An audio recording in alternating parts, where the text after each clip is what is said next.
Hello everyone and welcome to another part of next series. I know काफ़ी लंबे time के बाद video आ रही है, बट क्या करें, देर आए दुरुस्त आए। बट एक्चुअली फिर नो द रीज़न दैन इससे पहले जो वीडियो है want to be coding champion, उसमें मैंने एक्सप्लेन किया, उसका एंड का पार्ट देख सकते हो। मैंने एक्सप्लेन किया है कि नेक्स्ट जेएस की सीरीज़ मैंने क्यों डिसकंटिन्यू कर दी थी, but now we are back. So next JS की इस वीडियो में हम देखने वाले हैं data fetching methods CSR, SSR, SSG and ISR। So without further ado let's get straight into the video. And मैं बताना चाहता हूँ इसके बाद शायद एक वीडियो रहेगी सीरीज़ की जिसमें हम देखेंगे next auth, right, and then उसके बाद हम सीधा प्रोजेक्ट को स्टार्ट कर सकते हैं। So if you find this video helpful then give this video a big thumbs up and you can share this playlist as well. So yeah thanks, let's begin. सो जैसा कि पहले की वीडियोस पे comment आई थी कि प्रैक्टिकल पे भी आओ, ज़रा थ्योरी ज़्यादा हो रही है, ठीक है। तो मैं इस वाली वीडियो में थ्योरी पे उतना फोकस नहीं करूँगा जितना प्रैक्टिकल पे, ठीक है। सो बस थोड़ा क्विक ओवरव्यू देता हूँ थ्योरी में ही, तो चलते हैं वेबसाइट पे। सो बात करने वाले थे हम डेटा फैचिंग की, एंड इससे पहले जो वीडियो थी उसमें हमने बैक एंड राउट्स देखे थे, बेसिकली API राउट, ठीक है। तो वो काफ़ी टाइम पहले आई थी, एंड उसके बाद एक master the entire back and ऐसे करके मैंने एक वीडियो बनाई थी, तो उसमें मैं बिजी हो गया था। मीनवाइल नेक्स्ट.जेएस ने 13.2 वर्जन रिलीज़ कर दिया, जिसमें कि इन्होंने बिल्कुल ही बदल दिया। मैंने लास्ट वीडियो में बताया था कि अभी तक पेजेस लेआउट के अंदर ही API क्रिएट कर सकते हैं, अब ऐप डायरेक्टरी के अंदर भी इन्होंने अवेलेबल कर दिया है। सो इसको भी हम देखेंगे आगे, बट अभी पहले डेटा फैचिंग देखते हैं। सो डेटा फैचिंग फंडामेंटल्स, यहाँ पे अगेन मैं थोड़ा फास्ट पेस पे जाने की कोशिश करूँगा क्योंकि प्रैक्टिकल पे ज़्यादा करना है इस बार, तो ये पढ़ सकते हो, ठीक है। Data फैचिंग on the server using server component, basically वही बताया कि सर्वर कंपोनेंट में फैचिंग हो सकती है। अब पैरेलली मतलब जैसे कि दो रिक्वेस्ट हैं तो उन्हें हम सेम टाइम पे कर सकते हैं, और आगे और देखते हैं पहले। सो फैच API, सो उसको एक्सटेंड करा हुआ है इन्होंने ताकि उसके कुछ और फंक्शन हम यूज़ कर पाएँ, जैसे कि ISR, राइट, उसमें इन्होंने रिवैलिडेट कीवर्ड दिया है, और SSG के लिए इन्होंने कैशिंग में अलाउ कर रखा है, फोर्स कैशिंग। सो उसको आगे देखने वाले हैं हम। यहाँ पे देखो, ये मैं चीज़ दिखाता हूँ, static and dynamic data fetches. इनका क्या मतलब है? Basically static is the data that doesn't change often, for example a blog post, ठीक है, ये एग्जांपल दिया इन्होंने। उसके बाद dynamic data is the data that change often and can be specified to user, for example a shopping cart list. तो अच्छा example मैं देता हूँ, जैसे कि मान लो कार्ट का एग्जांपल ही लें, अगर उसमें डायनेमिक डेटा फैचिंग हो रही है, जैसे कोई कार्ट में आइटम है, ठीक है, उस पर किसी ने रिक्वेस्ट किया, तो हम क्या चाहते हैं, हर रिक्वेस्ट पे दोबारा से डेटा फैच हो के आए। और स्टैटिक वाले में डेटा जब इस वाले यूज़र ने फैच किया है, यार बिल्ली आ गई, घूम रही है बिल्ली।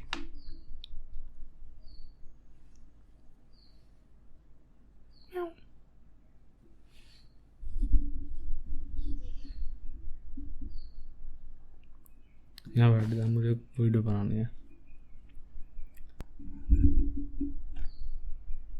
सो स्टैटिक डेटा फैचिंग में पहली बार जैसे डेटा फैच हुआ, उसको आते हमने सेव कर लिया, ठीक है, कैश हो गया वो। उसके बाद उसी को हम बार बार यूज़ करेंगे, जैसे कि ब्लॉग पोस्ट का एग्जांपल दिया इन्होंने। कोई ब्लॉग पोस्ट हमने क्रिएट कर दी, API से फैच हो गया डेटा, कैश हो गया फैच होने के बाद। अब उसी कैश डेटा को हम बार बार यूज़ करेंगे, इंस्टेड कि हम बार बार फैच करें। और डायनेमिक डेटा जहाँ पे ऐसा काम नहीं चलेगा, वहाँ पे हम हर रिक्वेस्ट पे फैच करेंगे। तो ये मतलब है बेसिकली, आगे में इसको और देखने वाले हैं। सो SSG में स्टैटिक साइट जनरेशन, वहाँ पे इस कैशिंग का यूज़ होता है, और डायनेमिक डेटा फैचिंग होती है SSR में। तो ये अभी के लिए जान लो। हाँ, तो एक ये अच्छा क्वेश्चन जो मेरे दिमाग में बहुत पहले आता था कि कैशिंग कैसे होती है एक्चुअली। सो कैशिंग होती है CDN के थ्रू। सो CDN क्या है? Basically content delivery network. अगर मैं एग्जांपल के लिए समझाऊँ, मैंने सर्च किया बूटस्ट्रैप CDN, सो आ गया, इस पर क्लिक करते हैं, ओपन करते हैं, यहाँ लिंक आ रहे हैं बहुत सारे। सो जावास्क्रिप्ट का लिंक मान लो कॉपी किया, इसको अगर मैं यहीं कॉपी करूँ और ओपन कर दूँ, सो ये है देखो CDN। हम इस बूटस्ट्रैप को अपने एप्लीकेशन में इंस्टॉल नहीं करेंगे, लेकिन ये लिंक कॉपी करने से हम ये सारी क्लासेस यूज़ कर पाएंगे, राइट।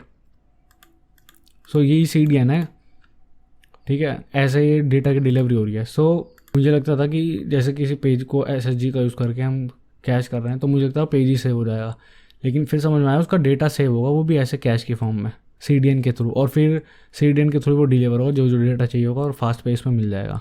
और CDN ये प्रोवाइड कौन कराएगा? इन्होंने जैसे लिखा हुआ है सर्वर ओरिजिन में, और ये न्यूयॉर्क में कोई, लंदन में कोई, टोक्यो में, तो ये हो कहीं भी सकते हैं, बट जहाँ हम होस्ट करेंगे वही प्रोवाइड कराएगा हमें CDN भी। जैसे हमारे केस में वार्साइल है, तो वार्साइल की जिम्मेदारी हमें CDN प्रोवाइड कराना, हमें कुछ लेना देना नहीं। हम तो डायरेक्ट यूज़ कर देंगे कि हमें SSG यूज़ करना है, CDN का लेना देना वो सब वार्साइल वाले जाना है, हमें मतलब नहीं। सो SSG के लिए हो गए, ठीक है। अभी बात करते हैं SSR की, और एक बार मैं इनमें डिटेल में मतलब समझाता हूँ डिफरेंस। सो SSR वर्सेस SSG। अभी SSR का मतलब मैं पहले समझाता हूँ, फिर हम SSG की बात करेंगे। तो SSR मतलब वही सर्वर साइड रेंडरिंग। SSR का बेसिकली ये मतलब है कि हम सर्वर पे फैच करेंगे डेटा, उसके बाद उस फैच डेटा को HTML जनरेट करेंगे, HTML और CSS और जावास्क्रिप्ट जो भी करनी है, उसके बाद उस डेटा को क्लाइंट पे डिलीवर करेंगे, और उसके बाद हाइड्रेट होगा। हाइड्रेट खैर अलग टॉपिक है, बाद में देखेंगे। सो बेसिकली सर्वर्स पे पहले फैच हुआ डेटा, और वहीं पे जनरेट हुई HTML, एंड देन उसके बाद क्लाइंट को डिलीवर हुई। SSG में क्या है, SSG में ऐसा ही है, तो इनमें डिफरेंस ही क्या होगा। SSG में बेसिकली एक बार का काम है बिल्ड टाइम पे। जब हम करते हैं ना npm run बिल्ड, तो जो हमने API लिखी हुई है कि मान लो सारी प्रोडक्ट फैच करके हमें चाहिए 100 प्रोडक्ट हैं, तो हमने ऐसी API बनाई जिससे 100 प्रोडक्ट आ जाएंगी फैच होके, हमने अपने ऐप में यूज़ करी है वो API। तो जो 100 प्रोडक्ट है, जब हम बिल्ड करेंगे आपको, उस टाइम पे वो API खुद रन हो जाएगी और वो सारा डेटा फैच हो जाएगा, और CDN के थ्रू हम अपनी साइट में यूज़ कर पाएंगे। ये हो गया SSG, और ये सिर्फ एक बार हुआ है। जब बिल्ड हो रही थी हमारी एप्लीकेशन, उस टाइम पे API से कॉल हुई, सिर्फ एक बार कॉल हुई है API से, ध्यान में देने की बात है। SSG में सिर्फ एक बार कॉल हुई है API, और उसके बाद वो फैच हो गई है। और जब हम साइट विजिट करेंगे अपनी कभी भी, तो उसमें API दोबारा कॉल नहीं होगी, इंसर्ट CDN के थ्रू में डेटा मिल जाएगा, और इसलिए वो इनक्रेडिबली फास्ट होगा, क्योंकि कभी फैच ही नहीं हो रही दोबारा। SSR में कोई फैचिंग नहीं होगी बिल्ड टाइम पे। इनसाइड जब हम या कोई भी यूज़र पेज विजिट करेगा ऑन द स्पॉट, तभी फैचिंग होगी। So that's why this is called static फैचिंग, this is called dynamic फैचिंग। तो ये हो गया SSR और SSG। तो ऑब्वियसली SSG ऑब्वियसली फास्ट होगा, CDN के थ्रू डेटा डिलीवर हो रहा है। इनके बीच का कोई ऑप्शन नहीं है। हाँ, एक और है ISR, इंक्रीमेंटल स्टैटिक रीजनरेशन। इसमें क्या होगा कि बेसिकली जैसे SSG बिल्ड टाइम पे हुआ फैचिंग सारी, सारा डेटा कैश हो गया, अब CDN के थ्रू डिलीवर होगा। ISR में क्या होगा, हम उसमें रिवैलिडेट कर सकते हैं डेटा। मतलब SSG है, ये मान लो SSG है, लेकिन उसमें हमने ये भी कह दिया कि 2 मिनट बाद दोबारा से एक बार फैच हो जाए डेटा सारा, ठीक है। तो सो रिवैलिडेटिंग डेटा इस पे आते हैं, यहाँ पे इसके बारे में पढ़ सकते हो। तो बेसिकली इन्होंने 2 टाइप के बता रखे हैं रिवैलिडेटिंग डेटा। पहले बैकग्राउंड वाले पे आते हैं, तो हम एक specific data set, time interval set कर सकते हैं। जैसे हमने कह दिया 2 मिनट, तो हर 2 मिनट पे एक बार दोबारा से फ्रेश हो जाएगा डेटा, ठीक है, दोबारा से फैच होगा डेटा। तो जो CDN में हमारे डेटा स्टोर है, मैं वापस से बूट स्ट्रैप पे आता हूँ। देखो ये आ गया हम CDN पे वापस से बूट स्ट्रैप के। अब मान लो कि ये जो है टच स्टार्ट, ठीक है, इसको किसी ने बदल दिया, ठीक है, एक्चुअल डेटा बदल गया है डेटाबेस में, तो लेकिन ये तो कैश है पूरा, मैं रिलोड करूँगा बार बार यही डेटा आता रहेगा, ठीक है। ये अपडेट कैसे होगा, जब एक बार और API से रिक्वेस्ट होगी तब अपडेट होगा, पर API से रिक्वेस्ट तब ही होगी जब साइट बिल्ड हो गई है, और साइट बिल्ड ऑलरेडी हो चुकी है, ठीक है। ये एग्जांपल दे रहा हूँ मैं, कभी क्या हो कि कहाँ से बिल्ड हो गई। SSG के केस में तो ये है ना, साइट एक बार बिल्ड हो गई, उस टाइम पे जो डेटा यहाँ आना था आ गया, अब कितनी बार भी रिफ्रेश हो यही डेटा ही हम यूज़ कर सकते हैं कहीं भी। बट ISR में क्या होगा, ये डेटा है, लेकिन हम सेट कर देंगे कि 2 मिनट का इंटरवल है, 2 मिनट के बाद दोबारा API से फैच होगी। मान लो डेटाबेस में डेटा अपडेट हो चुका है, तो API से फैच करने पे नया डेटा आया, तो 2 मिनट बाद जब ये दोबारा से फैच होगी तो यहाँ पे नया डेटा अपडेट हो पाएगा, राइट। और मान लो फैच नहीं हो पाई, API फेल हो गई, तो फैच तो हुआ नहीं है, तो ये पुराना वाला जो डेटा ये डिलीवर होगा। ये मतलब बेसिकली, ये तो बैकग्राउंड वाला बताया मैंने कि एक 2 मिनट का या कोई भी टाइम स्पेसिफिक टाइम इंटरवल दे दो। इसके अलावा हमारे पास ऑन डिमांड भी है। ऑन डिमांड कैसे, when ever there is an update. तो अगर क्लिक करता हूँ मैं इस पर रिवैलिडेटिंग पे, सो ये देखो इन्होंने एग्जांपल के लिए बता दिया, ऐसे हम यूज़ कर सकते हैं, आगे करके दिखाता हूँ मैं।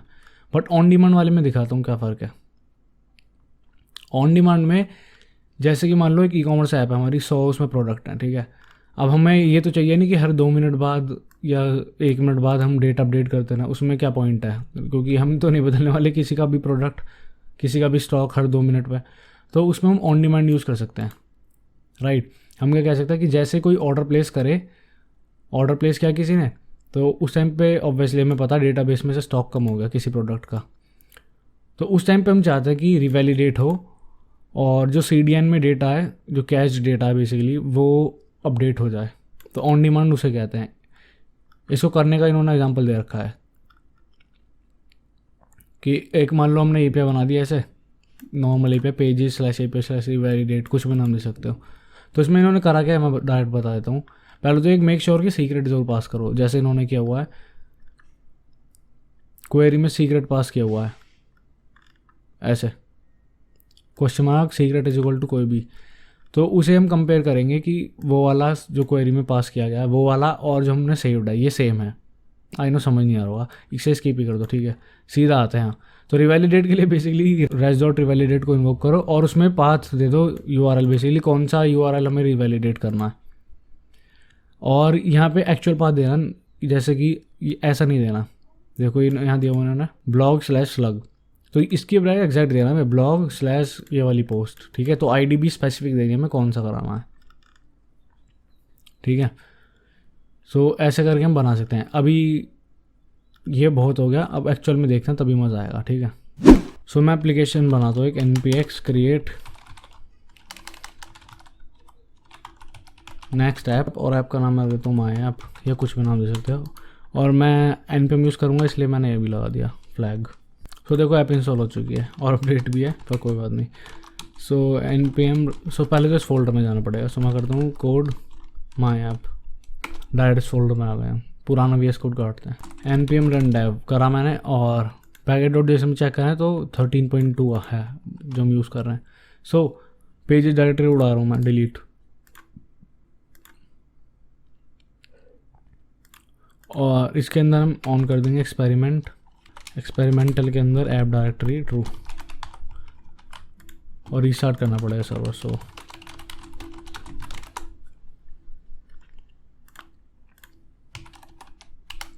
एक फोल्डर बनाया ऐप नाम का npm run dev, इसके अंदर हम बना रहे हैं page.jsx rfce।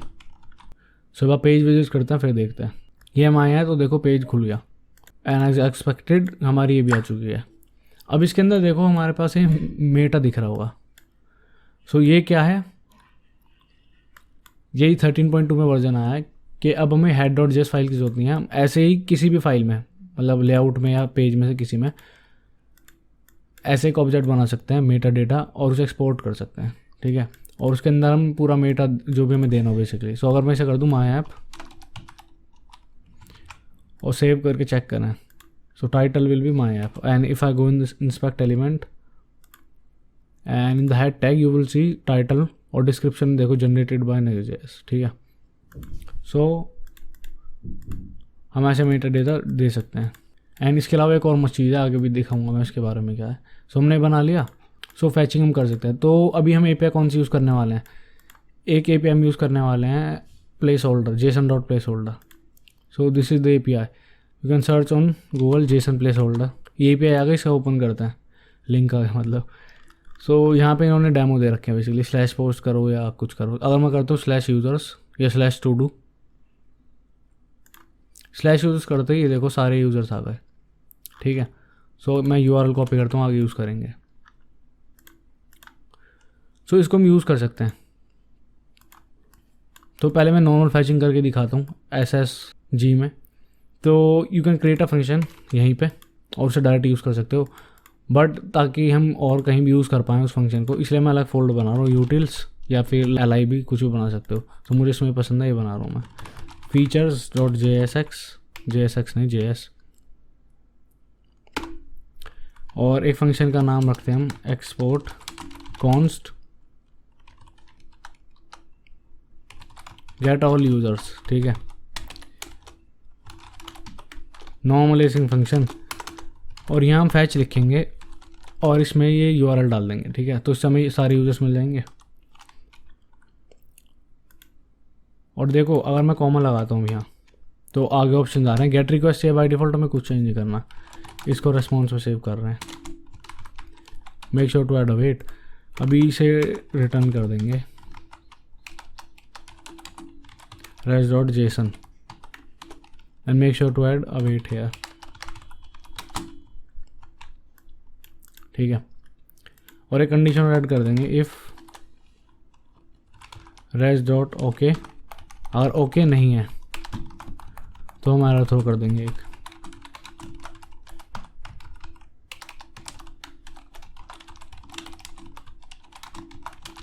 Something went wrong. ठीक है, सो हमने बना लिया, इसको सेव करते हैं। ये आ गया, ये बना लिया, इसको क्लोज करते हैं और यहाँ पे यूज़ करेंगे तो करते हैं डायरेक्ट यूज़। ये अभी हम क्या कर रहे हैं, SSG यूज़ कर रहे हैं, SSR यूज़ कर रहे हैं, बताओ। सो इट्स जो टास्क कमेंट करो आगे, वरना मैं बता ही रहा हूँ। सो हम क्या करेंगे, const users is equal to await get all users, और इसे एसिंग बनाना है। सो अगेन बिकॉज हम सर्वर कंपोनेंट यूज़ कर रहे हैं, इसलिए हम इसको ही कन्वर्ट कर सकते हैं एसिंग फंक्शन में। सो एसिंग कंपोनेंट है अब gate all users. Okay, let's import this manually.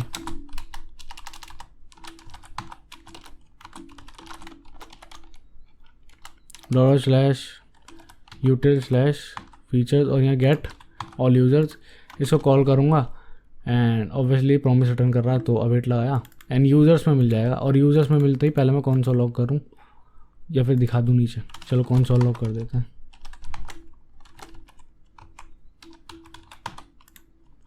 ठीक है, सेव किया, अब देखते हैं। देखो नीचे क्या आया है, डेट आ गया यूज़र का बहुत सारा, तो हमें डेटा तो मिल रहा है इसलिए नीचे ही है। हटा दिया कौन सा लॉग और मैं मैप कर दूंगा इसी पे। सो उसके लिए सिंपली मैं लिखूँगा यूज़र्स, अगर है question mark dot map,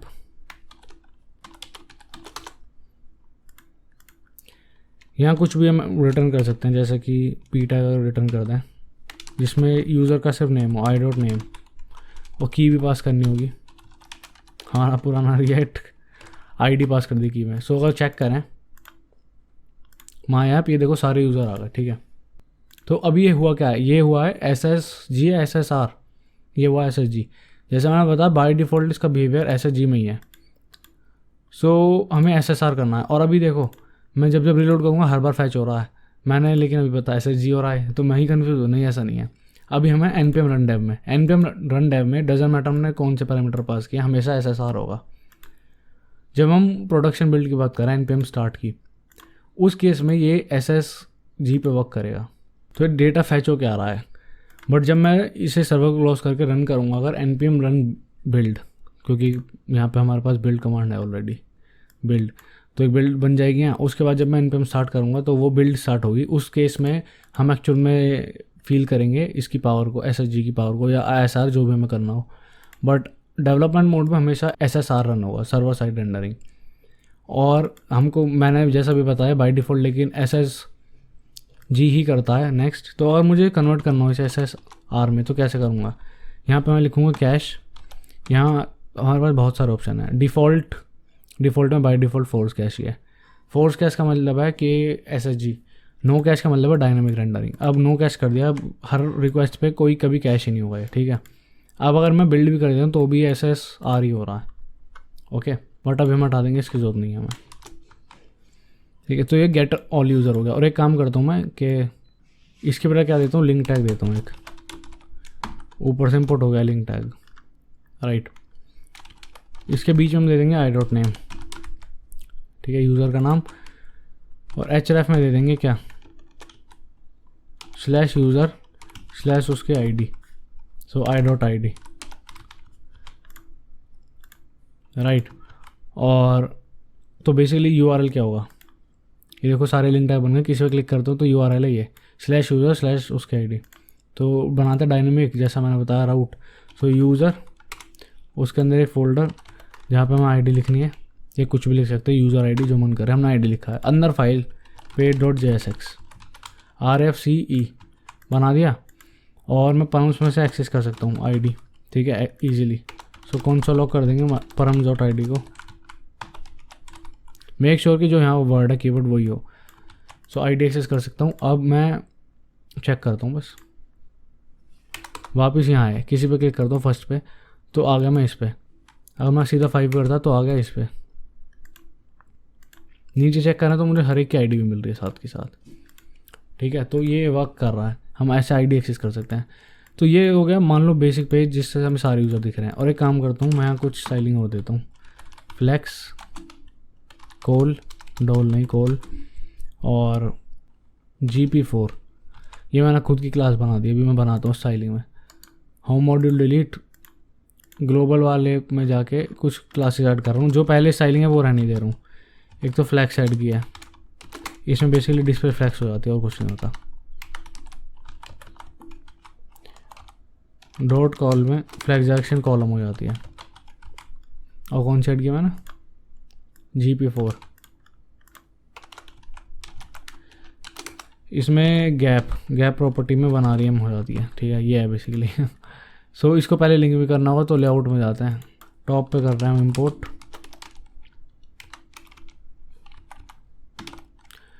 Global's .css and I prefer Sass, but अभी कोई बात नहीं, यही कर लेंगे। सो अगर मैं होम पे जाऊँ तो देखो थोड़ी अप्लाई हो गई CSS, ठीक है। अब ये बना लेते हैं हम, ठीक है। तो इसमें क्या चाहिए हमें, इसमें मान लो यूज़र की डिटेल्स शो करनी है, तो आईडी हमने इसमें ऊपर से एक्सेस कर ली। तो एक फंक्शन बनाता है, कॉपी पेस्ट करता हूँ इसके नीचे, गेट सिंगल यूज़र या गेट यूज़र डिटेल, जो मन करे, गेट यूज़र डिटेल। इसमें हमें यूज़र की आईडी चाहिए, आईडी। और अगर मैं इस URL को कॉपी करूँ, यहाँ लिखूँ, ठीक है, /user/1 यूज़र्स, तो 1 मिल रहा है, 2 लिख रहा हूँ तो 2 मिल रहा है, ठीक है। तो ऐसे करके मैं एक्सेस कर सकता हूँ बेसिकली पर्टिकुलर यूज़र। तो हमें बस URL यही रखना है और टेम्पलेट स्क्रीन में कन्वर्ट कर देंगे इसको, यूज़र / उसकी आईडी। सो आईडी ऊपर से हमने भेज दी, ये हमने URL बना दिया। इसको यूज़ करते हैं, इसको भी एसिंग फंक्शन में कन्वर्ट करना है हमें। यहाँ लिख देंगे हम कौन सी यूज़र, पर्टिकुलर यूज़र मिलेगा, ठीक है। यहाँ पे await get user detail call किया और आईडी पास करनी है, आईडी हमने कर दी params.id पास, ठीक है। और वापस से मैं ओपन करूँ तो एज इट इज़ हमने दे दिया, ठीक है।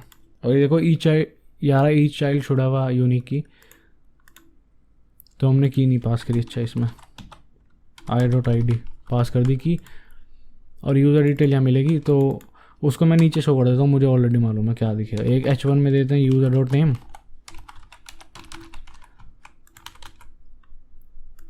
और एक में देते हैं यूज़र नेम या ईमेल देते हैं, बस 2 चीज़ें। ये H3 है, चेक कर दें। सो माई ऐप में गए, किसी यूज़र पर क्लिक करता हूँ और देखो आ गया उसका डेटा, ठीक है, user4। और मैं जाता हूँ user3, उसका डेटा आ गया। और एक मस्त चीज़, अगर मैं इस पे जाता हूँ, ये डेवलपमेंट वाली सारी चीज़ें इसको हटाई, अब मैं किसी पे क्लिक नहीं करूँगा, सिर्फ ऊपर होगा करूँगा। ये देखो 3 पे किया है, वो पहले से लोड होने स्टार्ट हो गया। 5 पे करूँगा तो पहले से लोड होने स्टार्ट हो गया, राइट। सो मस्त चीज़ है। तो 3 पे क्लिक होते हुए वो जल्दी खुल गया। और मस्त चीज़, अब मैं बैक करके वापस 3 पे जाऊँगा तो दोबारा फैचिंग नहीं हुई, 7 वाले पे होल्ड कर दिया था इसलिए उसकी हो रही है। 3 पे जाता हूँ तो फैचिंग नहीं हो रही। तो ये देख रहे हो, इसका नेचुरल बिहेवियर ये है कि अगर वैल्यू सेम है, जैसे कि आईडी के केस में आईडी सेम है ऑलरेडी, इसलिए कैश हो चुका है, तो इसलिए बार बार वो फैचिंग करता ही नहीं, कैश वैल्यू देता है। अब मस्त चीज़ एक और जो दिखानी थी मुझे, कि अगर चलते हैं वापस वेबसाइट पे, रिवैलिडेट वगैरह का ऑप्शन हम भी बाद में देखेंगे, इससे भी अच्छी चीज़ दिखाता हूँ मैं। अगला है म्यूटेटिंग बोल दो या फिर। तो म्यूटेटिंग का बेसिकली मतलब है कि मान लो ये डेटा है, ठीक है, नीचे मेरे पास एक लिस्ट है, जिस फॉर्म है, मतलब जिससे मैं डेटा और ऐड कर सकता हूँ, साइन अप फॉर्म। तो साइन अप फॉर्म पे मैं रिक्वेस्ट करता हूँ, फॉर्म भरा, पोस्ट रिक्वेस्ट हो गई, नया यूज़र क्रिएट हो गया, तो मुझे रिलोड करना पड़ेगा ताकि नया यूज़र दिखे, ठीक है। तो यही है म्यूटेट करना, वापस डेटा चेंज करना है। तो उसके लिए अभी के पास स्पेसिफिक इन्हीं के वर्ड है, मैं अपनी तरफ से बता रहा। देखो, the next JS team is working on new RFC React functional component on a new RFC for mutating data in Next.js.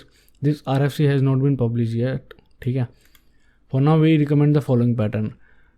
Data जैसे म्यूटेट हो, मतलब जैसे मैं रजिस्टर कर दूँ यूज़र, तो अब मुझे चाहिए रिफ्रेश डेटा। तो उसके लिए what I can do, I can use router dot refresh method, जैसे ही मुझे करना हो, ठीक है, अपडेट करना हो। तो अभी के लिए हमारे पास यही ऑप्शन है। इसके बाद आगे चलते हैं स्ट्रीमिंग एंड सस्पेंस। इसमें देखो क्या मज़ेदार चीज़ है। देखो इन्होंने यहाँ दिखा रखा हाइड्रेशन प्रोसेस क्या है। बेसिकली हाइड्रेशन का मतलब मैंने पहले ही बताया, वैसे पहले की वीडियोज़ में। हाइड्रेशन का मतलब है कि जो नॉन इंटरैक्टिव HTML है, HTML और CSS, उसमें अब सारे ऑन क्लिक और सारे इवेंट अटैच होंगे, उस प्रोसेस को हाइड्रेशन कहते हैं, ठीक है। तो सबसे लास्ट का प्रोसेस है वो। यहाँ पे आगे आते हैं तो देखो यहाँ पे इन्होंने लिखा हुआ है कि ये सारे फ्लो में चलेंगे, मतलब नॉन ब्लॉकिंग है। पहले ये होगा, जब ये हो जाएगा तब ये होगा, तब ये, फिर at the end of the day ये, ठीक है। तो उसके लिए हमने देखा लोडिंग नोड जैसा हमारे पास पेज है कि जब तक लोड हो रहा है हम लोडिंग दिखाएंगे, और उसके बाद server rendered page is send to the client once all the components are ready, ठीक है। लेकिन इसके अलावा मज़ेदार चीज़ कि streaming allow you to break down the pages HTML to smaller chunks. तो इसका क्या मतलब है कि जैसे हमारा मान लो ये पेज है, तो ये लोड हो चुका है, हमें पहले ये वाला लोड हो रहा है, तो इतने एरिया में हम लोडिंग दिखा दें, बाकी हम पहले ही लोड कर दें। तो ये मस्त चीज़ आई है, ठीक है। इसको करके दिखा दें तब मज़ा आएगा। जैसे कि वापस यहाँ आता है, हमने क्लिक किया सेकंड यूज़र पे, इसका डेट आ गया, इसकी पोस्ट भी एक्सेस करते हैं। तो यहाँ पे हमारे पास पोस्ट का भी ऑप्शन है, /पोस्ट, तो सारी पोस्ट मिल जाएंगी। उसके बाद अगर मैं क्वेरी में अगर दे दूँ यूज़र ID में आई कैपिटल, मेक श्योर कि यही कीवर्ड मैच हो, user ID is equal to 2, तो एंटर करते सिर्फ सेकंड यूज़र ID की पोस्ट मिल रही है, ठीक है। तो हम ये कह सकते हैं कि इस पेज में जैसे सेकंड यूज़र ID है, इसे फेच करने के बाद हमें ये पोस्ट भी चाहिए, तो इसका कॉपी करता हूँ। ये फंक्शन बनाते हैं फेच पोस्ट, तो मैं पहले URL पेस्ट करता हूँ, इसी को कॉपी करता हूँ, गेट यूज़र पोस्ट, डिटेल इस बार पोस्ट कर देते हैं, और ये URL कॉपी पेस्ट, और मेक श्योर कि इस 2 की बजाय हमें नॉर्मली रखनी है ID जो ऊपर से रिसीव हुई है, और यूज़र ID कीवर्ड होना चाहिए, ठीक है। आई होप सही से दिख रहा है। सो इससे हमें पोस्ट मिल जाएंगी। अब यहाँ आते हैं, अब इस कंपोनेंट में ही मैं रेंडर करूँगा उसे। So what I can do कि या तो मैं नीचे लिख दूँ ऑब्वियसली, या फिर नया कंपोनेंट इसके अंदर ही बना लूँ। सो इसके अंदर भी बना सकता हूँ, वो इससे इंटरफेयर नहीं करेगा क्योंकि ये सिर्फ पेज से मतलब है, और वो जो 7 रिजर्व कीवर्ड है उनसे, उनके अलावा कुछ भी बना सकता हूँ, या फिर नया कोई फोल्डर बना दूँ कंपोनेंट्स, उसके अंदर रख सकता हूँ। So it's up to you and up to me. अभी के लिए मैं ऐसे कर रहा हूँ। So let's say post.jsx RFCE, ठीक है। एंड इस डिव के बाद हमें वो दिखाना है, तो एक तो पहले फ्रेगमेंट्स में डालता हूँ मैं, ये हमने डिव दिया। इसके बाद पोस्ट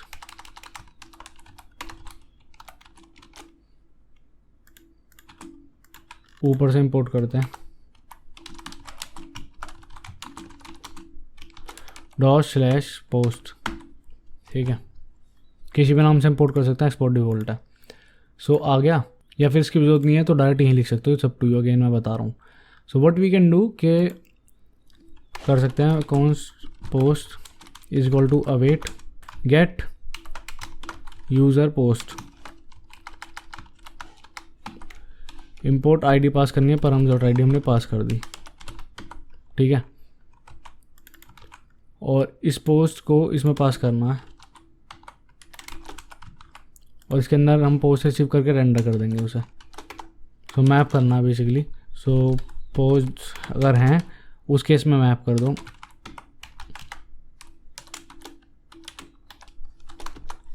तो अभी के लिए अगर मैं दूँ H1 इसमें भी सिर्फ i.title सेव, और की भी दे देते हैं एक i.id, ठीक है।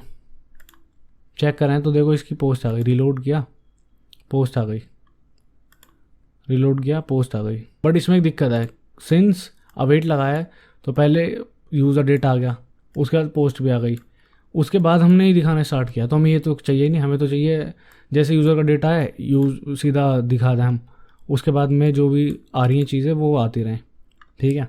तो उसके बजाय हम क्या कर सकते हैं, अवेट नहीं लगा रहे, तो हमने अवेट लगाई नहीं, बस यहाँ प्रॉमिस स्टार्ट हो गया है, समझ रहे हो। एरर आ गया वो देखेंगे अभी, बट ये भी प्रॉमिस रिटर्न कर रहा है ना कि, क्योंकि अवेट तो लगाई नहीं हमने। देखो इस पर होवर भी कर रहा हूँ तो प्रॉमिस ही आ रहा डायरेक्ट।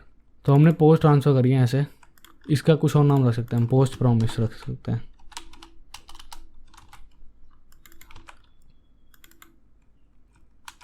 और ऐसे पास कर दिया। अभी रिसीव करेंगे पोस्ट प्रॉमिस। यहाँ अब क्या कर सकते हैं, const post is equal to await post promise. Async function जरूर बना देना इसको। Right, now it will work the same. Now पहले वो आएगा, अभी दोनों एक ही एपीआई यूज़ कर रहे हैं इसलिए इतना डेटा का पता नहीं लगा, अदरवाइज मेन यही है कि पहले ही आएगा। और सिंस हमने इसे भी कॉल कर दिया है तो उसका प्रॉमिस पेंडिंग पड़ा रहेगा, लेकिन रिक्वेस्ट स्टार्ट हो गई है। तो रिलोड करने पे ऐसे आएगा, पहले ये आएगा और फिर नीचे आएगा। अब एक चीज़ कर सकते हो, चाहो तो ये ऐसे मत रखो, ये डायरेक्ट लाइन यहाँ रखो। So it's up to you, ठीक है। सो ऐसा कुछ नहीं है कि ऐसे ही करना है। लोग करके दिखाते हो, इसे हटा दिया यहाँ से। यहाँ हम सिर्फ आईडी भेजेंगे, कुछ नहीं भेजेंगे, ठीक है। ID is equal to params.id और यहाँ जाते हैं तो रिसीव करेंगे आईडी और इस बार अवेट यहाँ लगाएंगे, इसे पोस्ट कन्वर्ट कर देंगे और इसकी ज़रूरत ही नहीं। और आईडी हमने ऐसे पास करनी है अब, ठीक है। ये भी कर सकते हो और मेक श्योर कि इसे इंपोर्ट कर दो, सर जो समझ ही नहीं आ रहा। Now it will work. और यहाँ से अननेसेसरी इंपोर्ट हटाओ। अब थिंग इज, इसको अगर मैं रैप कर दूँ सस्पेंस में, सस्पेंस लिया उसके अंदर रैप कर दिया, सस्पेंस ऊपर लिया रिएक्ट से, ठीक है। और यहाँ फॉल बैक दे सकता हूँ मैं। फॉल बैक अभी के लिए हम यहीं दे रहे हैं डिप बना के on the spot with the text loading ही, ठीक है। कुछ भी स्टाइलिंग दे सकते हो या अलग लोडर बना दो, it's up to you. So since हमने सस्पेंस के अंदर रखा है तो जब तक ये लोड नहीं होता तब तक ये दिखेगा बेसिकली। रिलोड करूँ तो लोडिंग ही आया 1 सेकंड को, ठीक है, देखा होगा। सो अगेन ये काफ़ी ज़्यादा फास्ट है, तो इसलिए हम क्या करेंगे, मैं इसको जानबूझ के डिले बना देता हूँ फंक्शन को। So what I will do here is, सबसे पहले इसको डेटा में सेव कर लेंगे, इंस्टॉल बोल रहा हूँ, सेव किया। अब हम करेंगे रिटर्न कर देंगे await new promise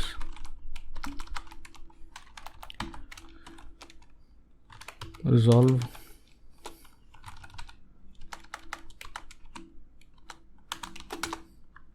set time out और इसमें रिजॉल्व को कॉल करेंगे, पूरे लिख देता हूँ कभी कंफ्यूज हो। डेटा पास करते हुए और टाइम आउट हमने दे दिया 3 सेकंड का, ठीक है। इसको छोटा बना सकते चाहो तो, जैसे कि एक तो कर्ली ब्रैकेट रिमूव करने स्टार्ट कर दो, ठीक है, और अंदर वाला कर्ली ब्रैकेट भी हटा दो। सो इतना छोटा बना दिया। तो इससे हुआ क्या, बेसिकली हमने डेटा जो मिला हमें पूरा डेटा वो बना दिया। उसके बाद एक खुद ही फेक प्रॉमिस क्रिएट किया जिसमें टाइम आउट लगा दिया हमने 3 सेकंड का, और हमने साथ में वेट भी लगा दिया उस प्रॉमिस के कि जब तक प्रॉमिस फुलफिल ना हो जाए रिटर्न ही मत करो, प्रॉमिस फुलफिल होते रिटर्न हो जाएगा।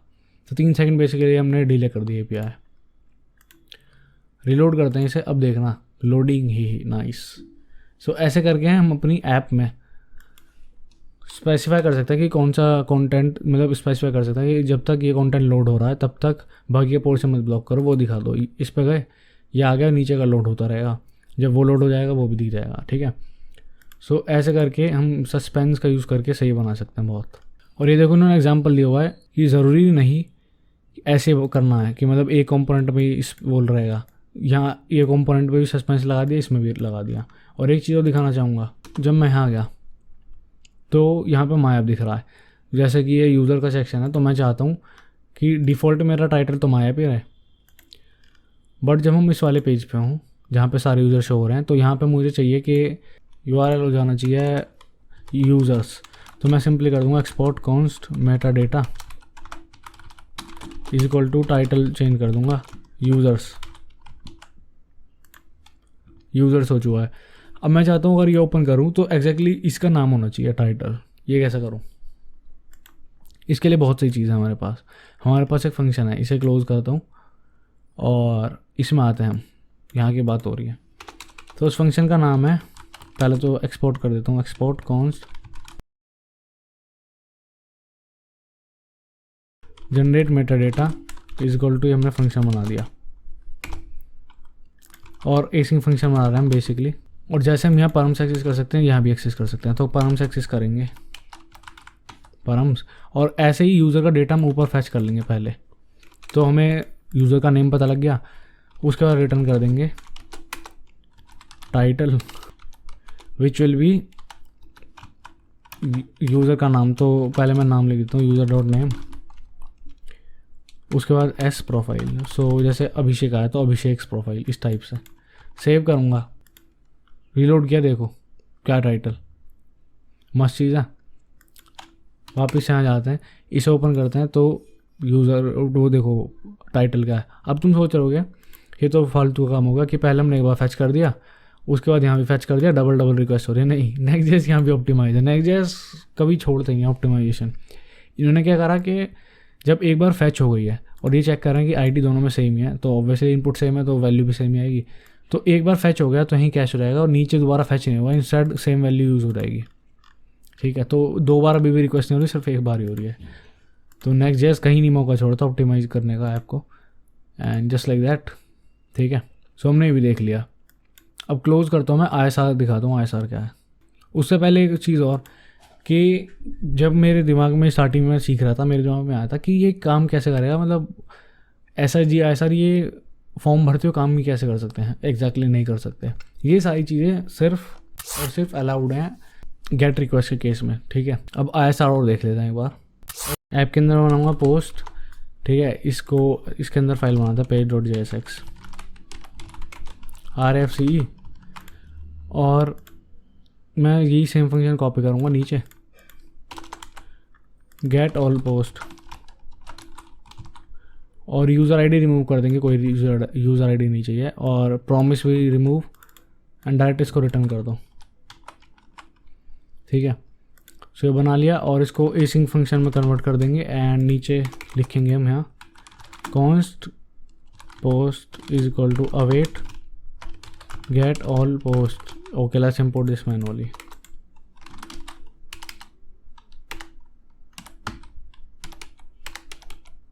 // utils /features and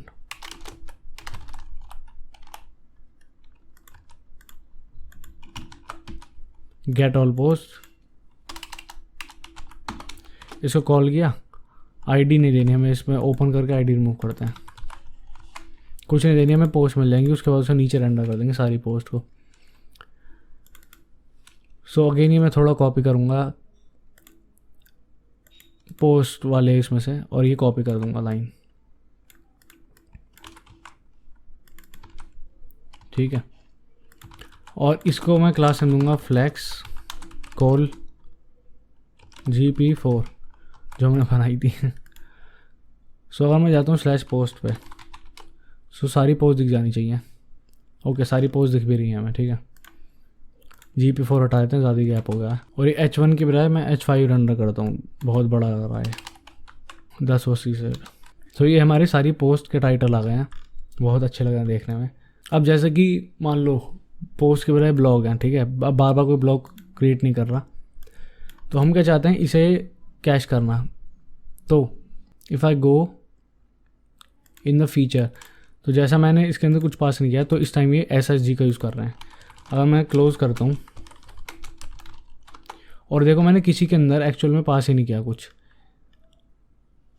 मतलब कैश को मैंने नो कैश करा ही नहीं है, सारे SSG यूज़ कर रहे हैं। तो अगर मैं कर देता हूँ npm run build इस टाइम, तो सब SSG का यूज़ करने वाले हैं actually. Creating and optimize build इसको होने देते हैं, फिर बात करते हैं। सो देखो हो गया। अब क्या करते हैं, npm स्टार्ट करते हैं, npm स्टार्ट रन डेव की बजाय स्टार्ट हो गया। ठीक है, अब ज़रा ओपन करते हैं।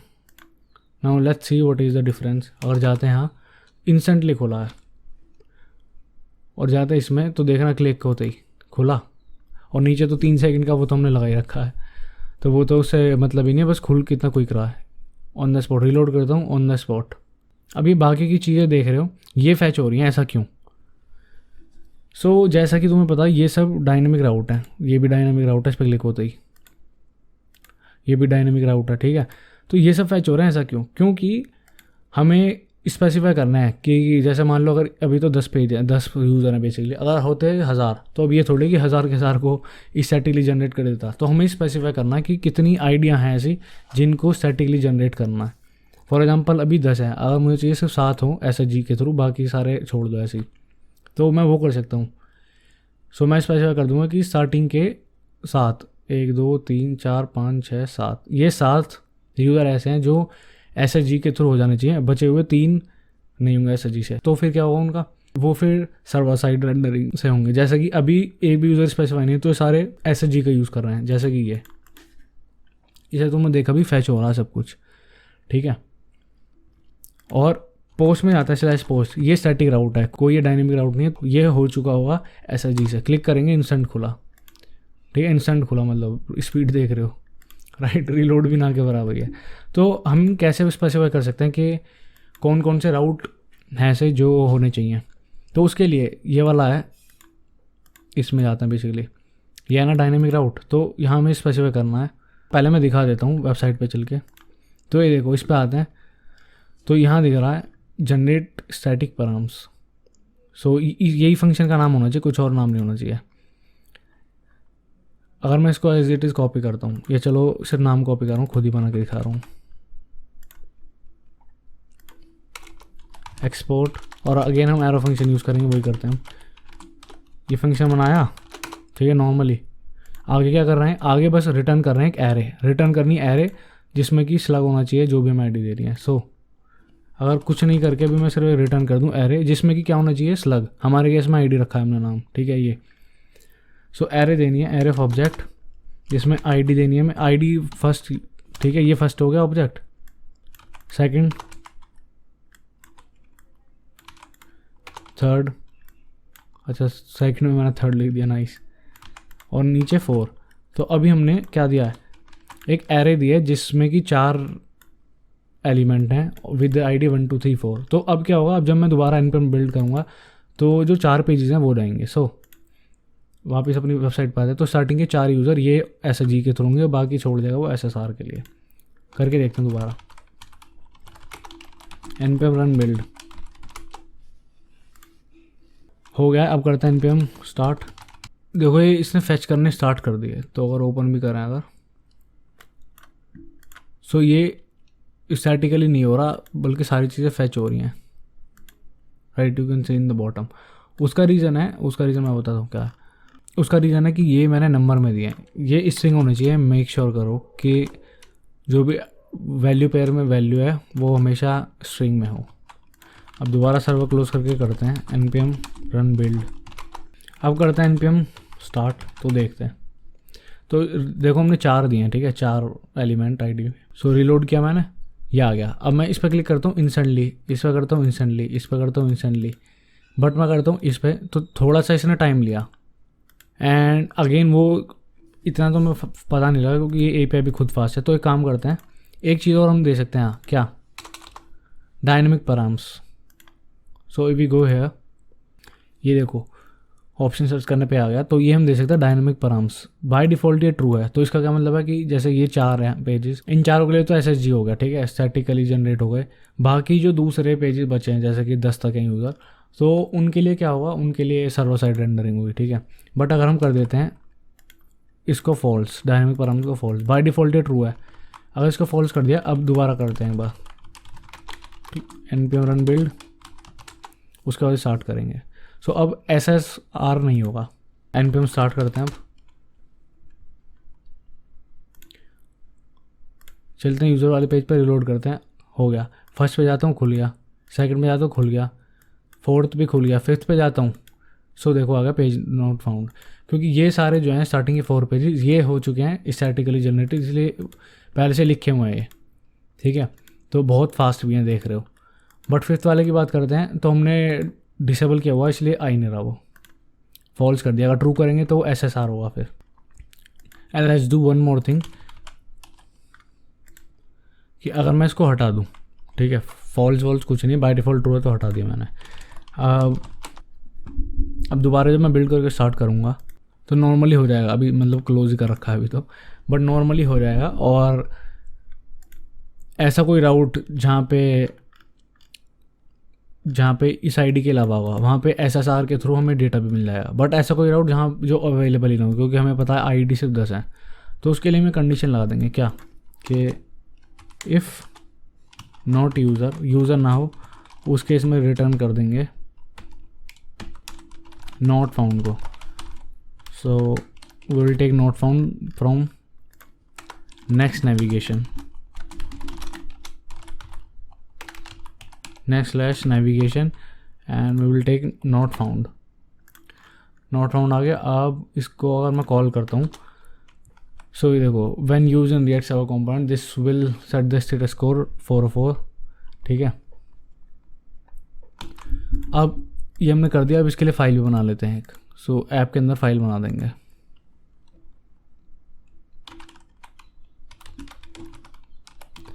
नॉट फाउंड.jsx, RFC किया, बन गया, और कुछ भी नाम दे सकते हो। सो नॉट फाउंड, क्योंकि इवेंचुअली तो एक्सपोर्ट डिफ़ॉल्ट हो रहा ना। सो ये बना दिया। इसमें क्लास वगैरह जो भी देनी हो दे दो। तो इसके बाद H1 एक रिटर्न कर देते हैं, पेज नॉट फाउंड, ठीक है। सो यूज़र यहाँ लिखा हमने यूज़र ना हो तो नॉट फाउंड, बट यूज़र तो होगा ही, राइट, कुछ ना कुछ तो आएगा रिस्पॉन्स में। तो हम कर देंगे अगर .id यूज़र की आईडी ना हो उस केस में, तो ये बहुत ज़्यादा स्पेसिफिक हो जाएगा, अब सही से काम करेगा। तो दोबारा बिल्ड करते हैं एक बार।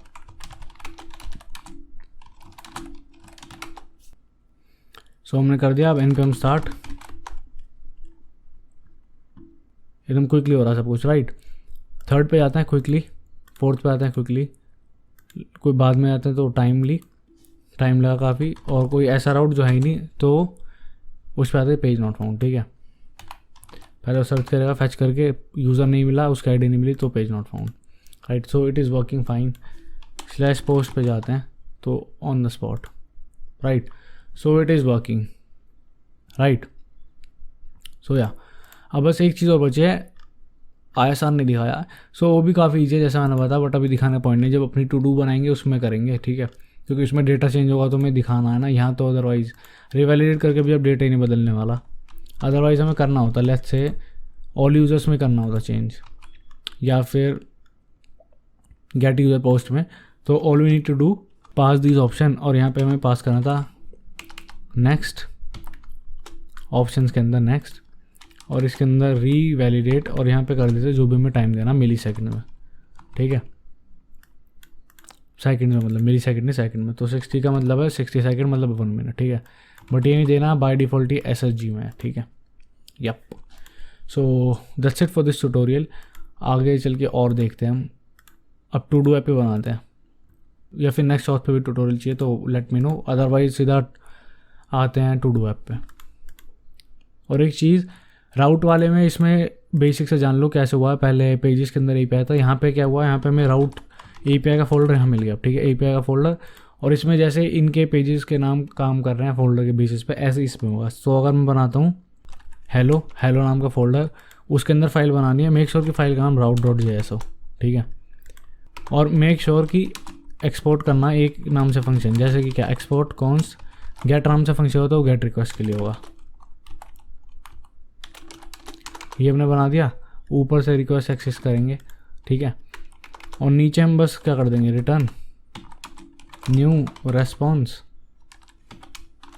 और इसके साथ हम बॉडी ऑन द स्पॉट ही दे सकते हैं, जैसे कि लोल कॉमा लगा के आगे और चीज़ें दे सकते हैं। हेडर्स वगैरह भी यहीं सेट कर सकते हैं, स्टेटस कोड सेट कर सकते हैं, हेडर्स भी दे सकते हैं। तो ये चीज़ अच्छी है इसमें। तो अगर सिर्फ मैंने भी लोल दिया, कुछ नहीं दिया आगे, कुकी वगैरह मतलब इसी में सेट कर सकते हैं। गेट रिक्वेस्ट है और राउट है /hello, तो ये होगा। तो बिल्ड एक्टिवेटेड है तो डेव में जाते हैं, npm run dev,